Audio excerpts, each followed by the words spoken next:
কাছে নাই। যারা রাজনৈতিক দল হিসেবে নির্বাচনে অংশ নিয়েছে সকলেই নির্বাচন কমিশনের নিবন্ধিত রাজনৈতিক দল। ইসলাম কোন উগ্রবাদ, কোন চরমপন্থাকে সমর্থন করে না।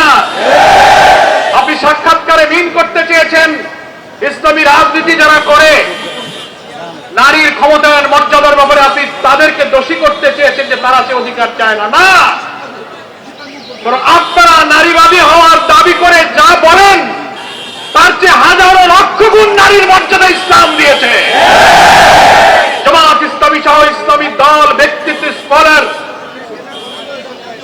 মহান আল্লাহ তাআলা কোরআন মজিদে আমাদের নারীদের যে অধিকার এবং সম্মানের কথা বলেছেন, প্রিয় নবী মুহাম্মদ মুস্তাফা সাল্লাল্লাহু আলাইহি ওয়াসাল্লাম হাদিস শরীফের মধ্যে বিদায় হজের ঐতিহাসিক ভাষণে নারীদের যে মর্যাদার কথা বলেছেন, আপনাদের কোন সিডো, কোন আন্তর্জাতিক সংস্থা আমাদের মায়েদের এই মর্যাদা আপনাদের কোন দর্শন, কোন তত্ত্ব, কোন সংস্থা তা নিশ্চিত করতে পারেনি।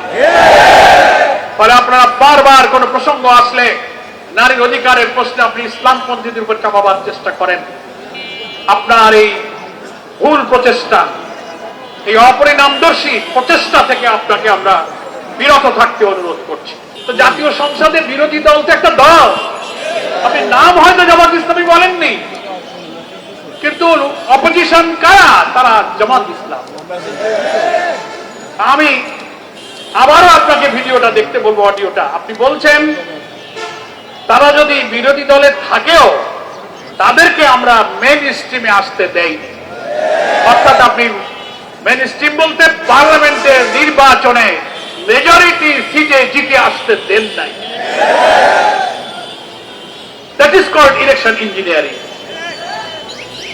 ফলে এইখান থেকে, এই কথা থেকে জনগণের বিশ্বাস করার সুযোগ আছে যে আপনি হচ্ছেন সেই ইঞ্জিনিয়ারিং এর একজন আত্মস্বীকৃত রাজসাক্ষী। এখন আপনাকেই এটা প্রমাণ করতে হবে যে বিরোধী দল বলতে আপনি কাকে মিন করেছেন। পার্লামেন্টে কি জামাত ইসলামী ছাড়া আর কোন বিরোধী দল আছে? বারবার বলছেন আমি কোন দলকে মিন করিনি। আবার আপনি আজকে দেখলাম এই কথা ব্যাখ্যা দিতে গিয়ে, নিজেকে ডিফেন্স দিতে গিয়ে আপনি আনন্দবাজারের সঙ্গে একটা সাক্ষাৎকারে আপনি বলে ফেললেন। এই কথাটা কেন বলতে গেলেন যে আমি যদি কোনো মবের শিকার হই তাহলে জামাত শিবিরকেই দায়ী থাকতে হবে?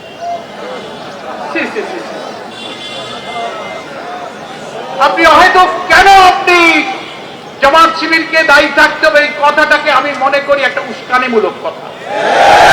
আপনার এই উস্কানিমূলক কথা বলার তো কোনো প্রয়োজন ছিল না। জামাত ইসলামী তো কোন মবকে বিশ্বাস করে না। জামাত ইসলামী কোন মবের রাজনীতি করে না। জামাত ইসলামী নিয়মতান্ত্রিক, গঠনতান্ত্রিক, ওয়েল ডিসিপ্লিন, ওয়েল অর্গানাইজড একটা সংগঠন।